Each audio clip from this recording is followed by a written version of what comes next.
नमस्कार मु सत्यामा साई समस्त स्वागत कर चैनल को जार नाम हूँ साहित्य सिंधु एसपीएस ट्यूटोरियल। तो आज आम जो अगस्ट 15 स्वाधीनता दिवस आग को आसूची तो से स्वाधीनता दिवस उपर आम गोटे भाषण आज आलोचना करवा जहाँकि पिला चाहिए स्कूल में कहींपारे। तो आम गोटे भाषण देखा स्वाधीनता दिवस भाषण।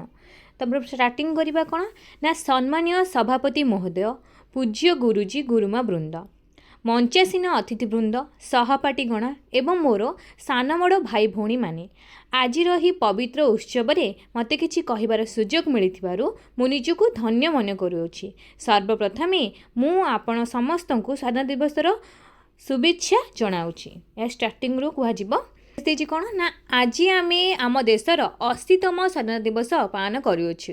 1947 मसीहा अगस्ट 15 तारिख दिन आम देश इंग्रेज मानक कबलरू स्वाधीनता लाभ करिथिला। एही दिन आम देशर प्रत्येक लोक जातीय पताका तले छिड़ा होई जातीय संगीत गान करी स्वाधीनता दिवस बहु आडंबर सह पालन करती। दीर्घ 200 वर्ष शासित होला परे आम देशर स्वाधीनता संग्रामी मानक बलिदान जोगु आमे आज स्वाधीनता पाई पारुछु। स्वाधीनता संग्रामी कहले किए जेपरिक आमर सुभाष चंद्र बोस, बाजी राउत, महात्मा गांधी, रानी लक्ष्मीबाई एपरी बहुत गुड़िए स्वाधीनता संग्रामी थिले जो माने देश को स्वाधीन करिया पाई निजर संपूर्ण जीवन त्याग कर देइथिले।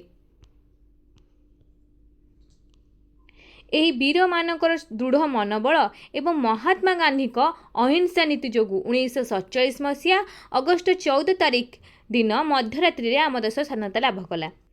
सेबेठारु समग्र भारतवासी प्रतिवर्ष अगस्ट 15 तारिखटी को वीरपुत्र मानकर त्याग और बलिदान को स्मरण करने उद्देश्य रे स्वाधीनता दिवस रूपे पालन कर आसुछि एई दिनटी को।